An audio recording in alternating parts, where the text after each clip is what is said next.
Mga master, live bait tayo ngayon, bait and weight.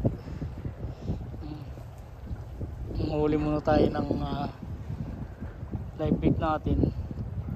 Saka tayo mag ahagis. Kung nakaraang nag live bait tayo, meron tayong followers sa comment section natin kung ano daw yung rig na ginagamit ko, bakit parang mahirap hatakin. So ito yung ginagamit nating rig, master. From the main line meron na stainless wire yan ayan, nakita nyo, merong swivel dito sa taas yan, tapos sa the middle swivel ulit, mara swivel. Tapos sa end meron din ulit single swivel ulit dito, ayan natin, na kung saan natin tinatali yung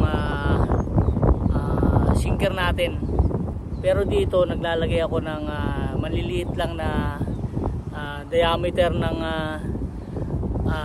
line, monofilament, to hold the sinker para in case na may mahuli, madaling maputol. Pero yung nilagay natin noon nakaraan is 12 LB na monofilament, so parang hindi naputol so ayan so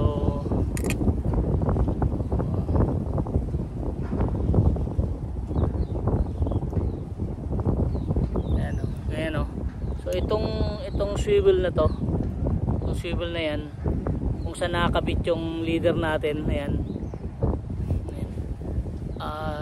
nag-umiikot, so ganyan, nag-slide siya, tapos i-allow niya yung live bait natin to swim freely, napaikot na ganun, ayan, kasi nakaganyan nga, bali ganyan mangyayari, tapos umiikot ito, ganyan yung rig natin. Tapos ito yung hook natin ngayon, ang laki, ayan. Gumamit pa rin tayo ng stainless wire na leader.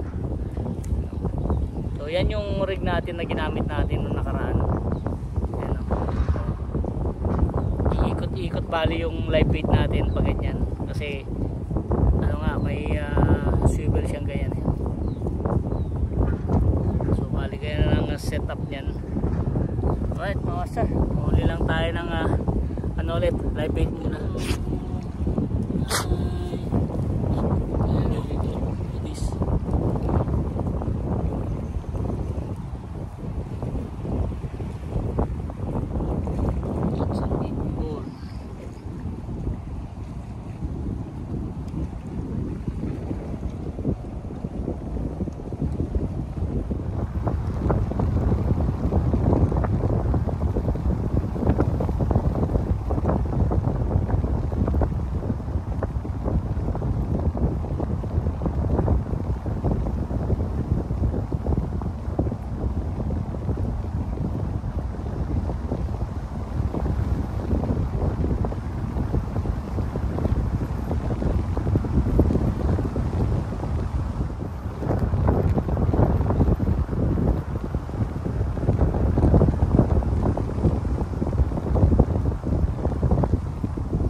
Walang nag-strike sa natin, live bait natin.